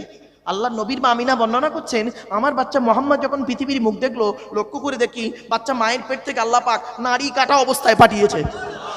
4 নাম্বার, প্রত্যেক বাচ্চা মায়ের পেট থেকে যখন আসে, পুত্র সন্তানদেরকে আমরা কি করি? মানে ওই মুসলমানি বা খাতনা, বুঝি বুঝি মুসলমানি বা খাতনা হয় না বাবারা? এই মুসলমানি বা খাতনা এটা কিন্তু আল্লাহর নবী মুহাম্মদ সাল্লাল্লাহু আলাইহি ওয়াসাল্লামের সুন্নত নয় গো বাবা, এটা হলো ইব্রাহিম নবীর সুন্নাত। ইব্রাহিম নবী 82 বছর বয়সে জঙ্গলে কুড়ুল দিয়ে নিজে নিজে আল্লাহর হুকুমে মুসলমানি হয়েছিলেন। এটা ইব্রাহিম নবীর সুন্নাত। তো এই প্রসঙ্গ যখন এলো, কয়েক কটা কথা আপনাদের বলে দিচ্ছি, শুনে রেখে দিন। কোনটা কোন নবীর সুন্নত একটু মাথায় রাখুন। আমরা তো জানি না, অজান্তে বলে ফেলি সব নবীর সুন্নত। না বাবা, সব মোহাম্মদ নবীর সুন্নত নয়, কয়েক কটা সুন্নত হলো আলাদা। এই দেখেন, আমার মাথার চুলটা ছোট না বড়? তাড়াতাড়ি, টাইম নেই। ছোট, এই পুরুষরা মাথার চুল ছোট করা, এটা মোহাম্মদ নবীর সুন্নত নয়, এটা হলো ইব্রাহিম নবীর সুন্নত। জোরে বলুন। এই গোঁফ রাখা, এই গোঁফ রাখা মোহাম্মদ নবীর সুন্নত নয়, এটা ইব্রাহিম নবীর সুন্নাত। দাড়ি রাখা মোহাম্মদ নবীর সুন্নত নয়, ইব্রাহিম নবীর সুন্নাত। কুল্লি করা মোহাম্মদ নবীর সুন্নত নয়, ইব্রাহিম নবীর সুন্নাত। বগলের লোম, নাভির নিচের লোম 40 দিনের মধ্যে পরিষ্কার করতে হবে, এটা মোহাম্মদ নবীর সুন্নত নয়, এটা ইব্রাহিম নবীর সুন্নাত। শুধু তাই নয়, হাত আর পায়ের নখ কাটা মোহাম্মদ নবীর সুন্নত নয়, ওটা ইব্রাহিম নবীর সুন্নাত। পেশাব পায়খানা ফিরে পানি ব্যবহার করা মোহাম্মদ নবীর সুন্নত নয়, ওটা ইব্রাহিম নবীর সুন্নাত। অজু করতে গিয়ে হাত মুখকে 3 বার করে ধৌত করেন, এটা মোহাম্মদ নবীর সুন্নত নয়, ওটা ইব্রাহিম নবীর সুন্নাত। নামাজে গিয়ে রুকুতে গিয়ে সুবহান রাব্বিয়াল আযীম বলেন 3 বার, এটা মোহাম্মদ নবীর সুন্নত নয়, এটা ইব্রাহিম নবীর সুন্নাত। সাজদায় গিয়ে সুবহান রাব্বিয়াল আলা বলেন 3 বার, ওটা মোহাম্মদ নবীর সুন্নত নয়, ওটা ইব্রাহিম নবীর সুন্নাত। পৃথিবীতে শুধু তাই নয়, আমি আপনাদের এখানে এলাম, আপনাদের ইমাম সাহেব যোগ্য মানুষ, আমারে বলছে হুজুর একটু কি মেহমানদারি করতে হবে, মানে খেতে হবে। তো এই যে মেহমানদারি করানোটা, এটা মোহাম্মদ নবীর সুন্নত নয়। পৃথিবীতে একজন নবী ছিলেন যিনি বিনা মেহমানে কোনোদিন খেতেন না, দুপুরে এবং রাতে বিনা মেহমানে কোনোদিন খেতেন না। তিনি হলেন হযরত ইব্রাহিম খলিলুল্লাহ। আর পৃথিবীতে একটা নবী ছিলেন যিনি সকালবেলা যখন নাস্তা করতেন, কি নাস্তা বলেন তো নাকি, হ্যাঁ, সকালবেলা যখন নাস্তা করতেন কোনোদিন একা নাস্তা করেননি। আল্লাহ পাক তার শরীর অসুস্থ হওয়ার আগের দিন পর্যন্ত জীবনে যতদিন তিনি নাস্তা করেছেন, দুপুর মানে সকালবেলা টিফিন করেছেন, সকালের টিফিন, একটা নবী ছিলেন প্রত্যেক দিন টিফিনে মেহমানদেরকে নিয়ে তিনি টিফিন করতেন। জোরে বলুন সুবহানাল্লাহ। তার নাম হলো হযরতে আইয়ুব আলাইহিস সালাতু ওয়াস সালাম। সব নবীর সুন্নত মুহাম্মদ সাল্লাল্লাহু আলাইহি ওয়াসাল্লামের নয় গো বাপ। এবার চলুন মোহাম্মদ রবির সুন্নত কয়েক কথা বলে দিই। মাথায় টুপি দেওয়া মোহাম্মদ রবির সুন্নাত, পাগড়ি পরা মোহাম্মদ রবির সুন্নাত, বাবরি চুল্লাকা মোহাম্মদ রবির সুন্নাত, মেসওয়াক করা মোহাম্মদ রবির সুন্নাত, গোঁপকে ছোট করা মোহাম্মদ রবির সুন্নাত, দাড়িকে বড় করা মোহাম্মদ রবির সুন্নাত, পাঞ্জাবি গায়ে দেওয়া মোহাম্মদ রবির সুন্নাত, ভেতরে গেঞ্জি গায়ে দেওয়া মোহাম্মদ রবির সুন্নাত, পেশাব পায়খানা পিরে কুলুপ ব্যবহার করা মোহাম্মদ রবির সুন্নাত, পানি ব্যবহার করা ইব্রাহিম নবীর সুন্নাত। মনে থাকবে সব।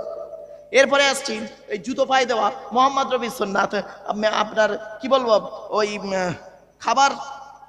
খাবার খেতে গিয়ে দস্তরখানা বিছানো মোহাম্মদ রবির সুন্নাত, খাবার আগে দোয়া বলা মোহাম্মদ রবির সুন্নাত, খাবার আগে একটু পানি বা লবণ গালে দেওয়া মোহাম্মদ রবির সুন্নাত, 3 আঙুলে খাবার তোলা মোহাম্মদ রবির সুন্নাত। নবী আমার 3 আঙুলে খাবার তুলতেন, 5 আঙুলে গালে দিতেন, ভালো করে চিবিয়ে হজম করে বের করতেন। আঙুল চাটা মোহাম্মদ রবির সুন্নাত। খাবার পরে যে প্লেটটায় খাবে ওই প্লেটটাকে চেটে খাওয়া মোহাম্মদ রবির সুন্নাত। আল্লাহ নবীর স্ত্রী আয়েশা বর্ণনা করছেন, এই পৃথিবীতে যদি 1000টা প্লেট আমাকে দেওয়া হতো, আল্লাহ নবী যে প্লেটে খেয়েছেন ওই প্লেটটাকে আমি আগেই বুঝতে পারতাম আল্লাহ নবীর প্লেটটা কত পরিষ্কার থাকতো। আর শুধু তাই নয়, মোহাম্মদ রবির সুন্নাত হলো কি, নবী আমার বলতেন তোমরা কি করবে, খাবার নিয়ম কি, পেটটাকে 3টে ভাগে ভাগ করবে। প্রথম ভাগটা খাবার দিয়ে ভর্তি করবে, দ্বিতীয় ভাগটা পানি দিয়ে ভর্তি করবে, তৃতীয় ভাগটা ফুল ফাঁকা রাখবে, হজমের উপকার হবে। এ চাচা নবী ভক্ত বেবাড়িতে দাওয়াত খেতে গেছে, পেটটাকে 3টে ভাগে ভাগ করেছে। প্রথম ভাগটা লুচি মিষ্টি ঢুকিয়ে ভর্তি করেছে, দ্বিতীয় ভাগটা বিরিয়ানি ঢুকিয়ে ভর্তি করেছে, তৃতীয় ভাগটা দই মিষ্টি থামস আপ চাটনি পাঁপড়, আর পেটে জায়গা নেই চাচার, সে পেয়েছে পান মশলা, রাস্তার উপরে কেউ বমি করে দিয়েছে। এই বেবাড়ি থেকে নাকি একটা লোক 70 পিস রসগোল্লা খেয়েছে, আর আছে মানুষের বাচ্চা না কুমিরের বাচ্চা? মিষ্টি খাওয়া সুন্নত বলে 70 পিস, কি আশ্চর্য। আপনাদের গ্রামে ধরুন খড়ম্বা গ্রামে একজন গরিব মানুষ তার মেয়ের বিয়ে দিচ্ছে, 200 জন লোককে দাওয়াত করেছে, 2 পিস করে মিষ্টি এনেছে, কত হবে? 400 পিস। এ একাই যদি 70 পিস খায়, ওর মধ্যে খরিদ্দার 4টে জোটে, মেয়ের বাপের কপালে বজ্রঘাত। নবী মুহাম্মদ সাল্লাল্লাহু আলাইহি ওয়াসাল্লামের সুন্নাত বলে যাচ্ছি, কয়েক করে শুনে যান। নবী মুহাম্মদ সাল্লাল্লাহু আলাইহি ওয়াসাল্লামের সুন্নাত হলো কি, নবী বলেছেন, এই আমি মুহাম্মদ বলে যাচ্ছি, নামাজের সময় তোমরা 2টো জিনিস কখনোই করবে না, 2টো জিনিস কখনোই করবে না, 2টো জিনিস বাপেরা, এই যুবক ভাইরা শুনে নাও বাপেরা, কি 2টো জিনিস কখনোই করবে না। 1 নাম্বার কি, গাঁটের নিচে পুরুষরা এই পায়ের গাঁটের নিচে কাপড় ঝুলিয়ে পড়বে না, নামাজের সময় পুরুষরা পায়ের গাঁটের নিচে কাপড় ঝুলিয়ে পড়বে না। আর 2 নাম্বার কি, মুখ ঢেকে নামাজ পড়বে না, মুখ ঢেকে নামাজ পড়বে না। হাজী সাহেব নামাজ পড়তে গিয়েছে 6টা মাস লাগিয়ে, ঠিক না বেটি? আল্লাহ বলছে, কিরে নামাজ আমার জন্য, আমার ঘর, আমার বান্দা, তুই এসছি আমার সঙ্গে কথা বলতে, হ্যাঁ, আর মাস্ক লাগিয়ে কেন? ওই বইয়ের কাছে সব সময় তো মাস্ক লাগাস না, তখন তো মাস্ক খুলে রেখে দিস। তাহলে বুঝতে পারলাম তুই আমার কাছে এসে মাস্ক লাগিয়ে, হ্যাঁ। শুনে নিন, রসুল নিষেধ করেছে বাবা, আমার কথা নয়, নবীর হাদিসের কথা বললাম। এটা শুনে অনেক হয়তো এই প্রথম হাদিসটা শুনলেন না। হাদিস নতুন নয় গো বাপ, তুমি জানো না বলে তোমার কাছে নতুন, তুমি জানো না বলে তোমার কাছে নতুন। হাদিস পুরাতন, 1500 বছর আগে আমার রসুল বলে গিয়েছেন। খুঁজে বের করতে হচ্ছে বড় জিনিস বাপেরা। চলো, তাহলে কোনটা কোন নবীর সুন্নত বলে দিলাম। এবার দেখেন, আমি যে আপনাদের সঙ্গে কথা বলছি, আঙুল তুলে তুলে কথা বলছি না, বলুন না। আর আপনারাও তো কথা বলতে গিয়ে আঙুল তুলে তুলে কথা বলেন না? এই শাহাদাত আউন তুলে কথা বলেন তো। শুনে নিন, এই শাহাদাত আউন তুলে কথা বলবেন। এই শাহাদাত আউন তুলে কথা বলা একটা নবীর সুন্নাত। পৃথিবীতে একজন নবী ছিলেন যিনি তার উম্মতদের সঙ্গে যখন কথা বলতেন এই শাহাদাত আউন তুলে তুলে কথা বলতেন। তিনি হলেন হযরত ইদ্রিস আলাইহিস সালাতু ওয়াস সালাম। জোরে বলুন। তাহলে আমাদের বুঝতে হবে, সুন্নাতগুলো একটু জানতে হবে। চলুন এবার আসছি, নবী মুহাম্মদ সাল্লাল্লাহু আলাইহি ওয়াসাল্লামের মা বর্ণনা করছেন, সেই মনে পড়ছে। নবী মুহাম্মদ সাল্লাল্লাহু আলাইহি ওয়াসাল্লামের মা বলছেন, হে পৃথিবীর মানুষ শোন, আমার বাচ্চা মুহাম্মদকে লক্ষ্য করে দেখি, বাচ্চা যখন মায়ের পেট থেকে পৃথিবীর মুখ দেখলো, লক্ষ্য করে দেখি বাচ্চা মায়ের পেট থেকে আল্লাহ পাক খাতনা অবস্থায় পাঠিয়েছে। জোরে বলুন। এবারে একটা কথা বলবো, খুব কলজে ঘা মারা কথা, অসুবিধা হবে? রাগ করবেন না, আমাকে এই কথা বলতেই হবে। চলুন, আল্লাহ নবী মুহাম্মদ সাল্লাল্লাহু আলাইহি ওয়াসাল্লাম করেছেন কি আপনারা জানেন, হালিমা নামক এক মহিলা দুধ পান করছিলেন, তাই না? তাই তো। তো হালিমার ঘরে দুধ পান করতে গিয়ে নবী হালিমার ডান দিকের স্তনটা পান করতেন, বাম দিকেটা কোনোদিন পান করতেন না। তো একদিন হালিমা করেছেন কি, নবী মুহাম্মদকে নিয়ে বাম দিকে স্তনটা মুখে দেয়, নবী মুখটা বন্ধ করে নিয়েছিলেন। তো সেই দিন রাতে হালিমার স্বামী বাড়ি এলেন, হারেস। বাড়ি আসতে হালিমার স্বামীকে বলছে, প্রাণের স্বামী, এত বাচ্চার দুধ খাইয়েছি, এই বাচ্চাটা ব্যতিক্রম। বলে কেন? বলে এই বাচ্চাটা আমার ডান দিকটা খায়, বাম দিকটা খায় না। কি বলছো তুমি? বলছে হ্যাঁ। তখন হালিমার স্বামী বলেছিলেন, হালিমা, এ বাচ্চাটা জাতা বাচ্চা নয়। তো হয়ে গেল। হালিমা মারা যাবার 15 দিন আগের ঘটনা শুনে নিন, খুব গুরুত্বপূর্ণ কথা হবে না। হালিমা মারা যাবার 15 দিন আগের ঘটনা। হালিমা মারা যাওয়ার আগে মুহাম্মদ সাল্লাল্লাহু আলাইহি ওয়াসাল্লামের সঙ্গে শেষবার দেখা করতে আসছেন। তো নবী সাহাবীদের সঙ্গে বসে আছেন, এমন সময় হালিমা আসছে লাঠি ধরে ধরে, বয়স হয়ে গেছে তো, লাঠি ধরে ধরে আসছে। দূর থেকে নবী দেখতে পাচ্ছেন একটা বুড়ি মেয়ে ছেলে আসছে। কাছাকাছি যখন এসছে দেখছি, রে আমার দুধমা হালিমা আসছে। এখন কাছে তো কিছু নেই, বসতে দেবো কিসে? কিছুই তো নেই। সঙ্গে সঙ্গে আল্লাহ নবী রাসূল করেছিলেন কি জানেন? গায়ের চাদর মোবারক ছিল, আরে নবীর গায়ে চাদর গায়ে দেওয়া ছিল, চাদরটাকে খুলে নিয়ে গা থেকে নবী নিজের গায়ের চাদর খুলে হালিমাকে বিছিয়ে দিলেন বসতে। জোরে বলুন, কি বুঝলেন? সুবহানাল্লাহ তো বললেন, কি বুঝলেন? হে মুসলমানের বাচ্চা, তোমার নবী তার গায়ের চাদর খুলে বিছিয়ে দিলেন বসতে। কাকে? কোন মা? জোরে বলুন। দুধ মা, নিজের মা নয়। নিজের মা তো 6 বছর বয়সে মারা গেছে। আর তুমি মুসলমানের বাচ্চা, তুমি ঘুমাও খাটে, তোমার বাম্মা ঘুমায় চাটায়ে। তুমি ঘুমাও খাটে, আর তোমার বুড়ো বুড়ি বাম্মা ঘুমায় চাটাই। চাটাই বলেন না তেলাই বলেন? কি চাটাই? তুমি আমার বলা আমি নবী ভক্ত, আমি একজন মুসলমান নামাজি লোক। বিবেককে প্রশ্ন করো, বিবেককে প্রশ্ন করো। খালি গালে দাড়ি রাখলে, মাথায় টুপি দিলে, বড় পাঞ্জাবি পরলে মুসলমান নয় গো বাপ। তুমি ঘুমাও খাটি, তোমার বুড়ো বুড়ি বাম্মা ঘুমায় চাটায়ে, তুমি আবার বলো আমি একজন নবী ভক্ত মুসলিম। জাতির কলঙ্ক, একে আদর্শবান মুসলিম বলে না। আর একটু এগিয়ে যাচ্ছি। এরপরে নবী মুহাম্মদ সাল্লাল্লাহু আলাইহি ওয়াসাল্লাম বলছেন, কেমন আছেন মা? তখন মা বলছে, মানে হালিমা বলছেন, বাবা মুহাম্মদ, একটা প্রশ্ন করব। কি? তুমি যখন, তোমার মা আমিনা যখন তোমাকে আমার কোলে দিল দুধ পান করানোর জন্য, তুমি আমার ডান দিকের স্তনটা পান করতে বাবা, বাম দিকের স্তনটা কোনোদিন পান করনি কেন বাবা? তখন নবী পুরো চুপ। কিছুক্ষণ পরে বলছে, তাই নাকি? বলছে হ্যাঁ হ্যাঁ। কিছুক্ষণ পরে নবী বলছেন, মা, আল্লাহ আমাকে আপনার ডান দিকের স্তনটা পান করিয়েছে, বাম দিকেটা পান করে নাই, তাই করিনি। তখন হালিমা বলছে, জানতে পারি বাবা কারণটা কি? তখন উনি বলছেন, নবী, মা, পুলিশ ওই হাতি গাড়ি ড্রাইভারটা কি করে বাঁচা যায় থানার ওসির হাত থেকে? ও তখন মনে করে বলছে, স্যার স্যার স্যার স্যার আমার গাড়ি নয় স্যার। ও করলো কি, এলাকার সব থেকে বড় গুন্ডা, তার নামটা বলল। ওর ধারণা হলো ওই বসের নাম বললে পুলিশ আর কিছু বলবে না। ওকে বলছে, স্যার আমার গাড়ি নয়, অমুক বসের গাড়ি। থানার ওসি তখন বলছে, ফাট! তোকে জিজ্ঞেস করেছি কার গাড়ি? তোকে তো ডেকেছি। হ্যাঁ স্যার হ্যাঁ স্যার হ্যাঁ স্যার হ্যাঁ স্যার স্যার স্যার স্যার যেটা হয় না স্যারিনি। কোথায় যাবি? স্যার সোনারপুর বাজারে যাব স্যার। কোথাতে আসছিস? স্যার ভাঙড় থেকে কপি নিয়ে আসছি। এক কাজ কর, তোর এই গাড়িটা খালি কর, 4 বস্তা বাজরা, 4 বাজরা কপি নামায় এখানে। স্যার আমি গরিবের ছেলে স্যার, গাড়ি চালিয়ে খাই। যা বলছি শোন। হ্যাঁ স্যার হ্যাঁ স্যার হ্যাঁ স্যার হ্যাঁ স্যার। 4 বস্তা 4 ব্যাগ কপি নামিয়ে দিল, দিয়ে বলছে, এই মোটর সাইকেলটা তোর গাড়িতে তোল। পুলিশ হাতি গাড়ি ড্রাইভারটা চিন্তা করছে, এ মনে আমার কেস দেবে। স্যার আমি গরিবের ছেলে, গাড়ি চালিয়ে খাই, আমি কোনো ঝামেলায় জড়াতে চাইনি স্যার। তোকে যা বলছি শোন। হ্যাঁ স্যার হ্যাঁ স্যার। মোটর সাইকেলটাকে হাতি গাড়িতে তুললো, আপনাকে থানার ওসি বলল আপনি আমার গাড়িতে উঠুন। আপনাকে করলো কি, খড়ম্বা গ্রামে নামিয়ে দিল, মানে খড়ম্বায় আপনার বাড়ি, খড়ম্বাতে নামিয়ে দিল বাড়ির সামনে। মোটর সাইকেলটাও নামিয়ে দিল, আপনাকেও নামিয়ে দিল। দিয়ে দিয়ে থানার ওসি হাতি গাড়ি ড্রাইভারকে বলল, যা তুই এবার সোনারপুর চলে যা, আমি আমার কাজে চলে যাই। কি বুঝলেন?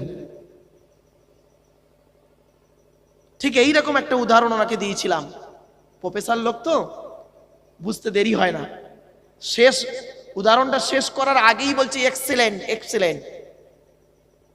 আপনারা কিন্তু বুঝতে পারলেন না, না? এবার খুলে বলি। আল্লাহ বলছে, বান্দা শোন, তোকে আমি সৃষ্টি করেছি, লাকাদ খলাকনাল ইনসানা ফি আহসানি তাকবীর। আমি আল্লাহ তোর মায়ের পেটের ডাইসে সুন্দর করে তোকে তৈরি করেছি। ওয়ালাকাদ কাররামনা বানি আদম, 15 নম্বর পারার 8 নম্বর পৃষ্ঠার 1ম নম্বর লাইন, সূরার নাম সূরা বানি ইসরাইল। আমি আল্লাহ মানব জাতিকে অত্যাধিক সম্মানিত করেছি। তুই কাঁদছিস, বিপদে পড়েছিস গভীর রাতে, তুই তো জেনাখোর, তুই তো মদখোর, তুই তো পাপী, তোর কান্না আমার কুদরতি হৃদয়টা গলবে না রে। কিন্তু তোর অভাগিনী মা বাড়িতে কাঁদছে তোর জন্য, তোর জন্মদাতা বাপ, বুড়ো বাপটা বাড়িতে কাঁদছে তোর জন্য, তোর মাসুম মাসুম বাচ্চারা কাঁদছে তোর জন্য, তোর স্ত্রীও কাঁদছে তোর জন্য, তুই তো পাপী। ওদের কান্না আমি সহ্য করতে পারলাম না, জানি তুই এক্ষুনি যদি হার্ট অ্যাটাক করিস বিপদ হয়ে যাবে, এতিম হয়ে যাবে। আমি ওই মুহূর্তে করলাম কি, তুই তো মুসলমান, ওই মুহূর্তে করলাম কি, থানার ওসি, সোনারপুর থানার ওসি, ওর টহল দেওয়ার কথা উল্টো দিকে, ওর যাবার কথা মকরমপুরের দিকে, ও ঠিক ঘুরে গাড়িটা এই দিকে ঢোকালাম। কেন? আমি আল্লাহই করিয়ে দিলাম, জোরে বলুন। আবার ও এসে দাঁড়ালো, শুধু ও নাই মোটর, ও পুলিশ গাড়িতে করে তোকে নেয় খড়মবাই পৌঁছে দিল, তো মোটর সাইকেলটা পড়ে আছে, ওটাকে নিয়ে আসবে। আমি আল্লাহ করলাম কি, ওই মুহূর্তে হাতি গাড়িটাকেও আবার উল্টো দিক থেকে আনলাম। ইচ্ছা করলে হাতি গাড়িটা ঘটকপুকুর হয়ে ঢুকতে পারতো, পাগলাহাট হয়ে ঢুকে ওই দিক দিয়ে সন্ধিয়া হয়ে যেতে পারতো, কিন্তু ওকে আবার এই দিকেই আনলাম, জোরে বলো। তারপরে কি করলাম, তোকে তোর বাড়ি পৌঁছে দিলাম, তোর গাড়িটাও তোর বাড়ি পৌঁছে দিলাম। ওরে বোকা, আমি আল্লাহ কুদরতি ক্ষমতায়, আমি আল্লাহ কুদরতি ক্ষমতায় তোর কাছে হাজির হয়েছিলাম, তুই আমাকে চিনতেই পারলি নি, জোরে বলুন। এই জন্য বলে, খোদা তোমায় ডাকতে জানি না, ডাকার মতো ডাকলে খোদা কেমনে শোনে না। আর একটা এক্সাম্পল উনি বলছেন, স্যার আপনি আর একটা এক্সাম্পল দিন যাতে করে আমার ছেলে মেয়েদের পড়াতে সুবিধা হয়। আর একটা এক্সাম্পল দিচ্ছি, দেখুন, ছোট্ট উদাহরণ, 1 মিনিটের মধ্যে হয়ে যাবে। গভীর রাত, আপনার স্ত্রীর পেটে বাচ্চা, 9 মাসের বাচ্চা, পেন উঠেছে, পেন উঠেছে, পেন। সঙ্গে সঙ্গে স্ত্রীকে নিয়ে ভোজেরাটে একটা বড় নার্সিং হোমে চলে গেলেন। ডাক্তার আপনাকে বলেছে এই গভীর রাতে 2 লক্ষ টাকা লাগবে, একটা এমার্জেন্সি অপারেশন আছে, আর যদি আনতে পারিস তোর বউ বাচ্চা বাঁচবে, আর নইলে তোর বউ বাচ্চাই মরে যাবে, যা কোথা থেকে টাকা আনবি আন। আপনার কাছে ছিল মাত্র 50,000 টাকা, লাগবে 2 লাখ টাকা। 1.5 লক্ষ টাকার জন্য আপনি করেছেন কি, খড়ম্বার পয়সাওয়ালা লোকেদের কাছে কুত্তার মতো রাতের বেলা ফোন করেছেন, তার বাড়িতে গেছেন, একে বলেছেন কেউ আপনাকে দেয়নি লকডাউনের ভয়ে, যদি আপনি না দেন টাকাটা পরে। হঠাৎ সকালবেলা করলো কি, খড়ম্বার চায়ের দোকানে বসে আছে, রাস্তার ধারে চায়ের দোকানে বসে আছেন আপনি, মনটা খারাপ, কে টাকা দেবে, কি করে পাবো? হঠাৎ দেখলেন আপনার ছোটবেলার বন্ধু, ছোটবেলার বন্ধু গো বাবা, হিন্দুর ছেলে, আপনি তো মুসলমান, একটা হিন্দুর ছেলে ছোটবেলায় পড়তেন এক প্রাইমারি স্কুলে, সে বলছে কিরে আব্দুল গফুর, এখানে বসে আছিস, মনটা তোর খারাপ, কি হয়েছে? তখন আপনি কাঁদতে কাঁদতে বলছেন, ভাইরে বলিসনি, তোর বৌদির গভীর রাতে এই অবস্থা, 1.5 লক্ষ টাকা লাগবে, 50,000 টাকা আছে, 2 লাখ টাকার মধ্যে 50 আছে, 1.5 লক্ষ টাকা দরকার, কোথায় যাই? সাত থেকে কাঁদছি, এর কাছে চেয়েছি, ওর কাছে চেয়েছি, কেউ দেয় নে রে ভাই। হঠাৎ আপনার চোখের পানি পড়ছে। ওই হিন্দু লোকটা করলো কি বললে জানেন? এ ভাই তুই কাঁদিস নি, ছোটবেলাকার বন্ধু না, তুই কাঁদিস নি, দাঁড়া, তোর বৌদির কাছে যাচ্ছি, আমি একটা জায়গা কিনবো বলে টাকা রেখেছিলাম, এখন সে মালিক পরে নেবে, তুই আমার তাড়াতাড়ি টাকাটা দিয়ে দিস। ও স্পট করে বাড়িতে গেল, হিন্দু লোক, আপনি তো মুসলিম, বাড়িতে গেল, গিয়ে টাকাটা এনে আপনাকে দিল। আপনি ওকে কি বলবেন? ভাই রে, তোর এই উপকারের কথা মরণ পর্যন্ত আমি ভুলতে পারবো না, ঠিক না বেটি?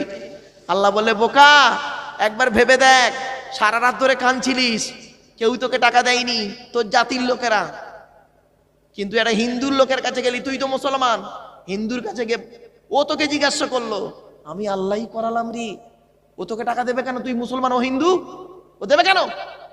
ওই মুহূর্তে ওর মনটাকে আমি দয়া করে দিলাম, তোর চোখের পানি সহ্য করতে না পেরে ও তোর টাকা দিতে রাজি হয়ে গেল।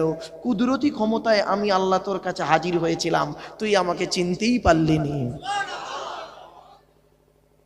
কি আপনারা কি আল্লাহকে দেখেননি? এবার কোরআন আয়াতটা দিই। আল্লাহ পাক কোরআনে বলছেন,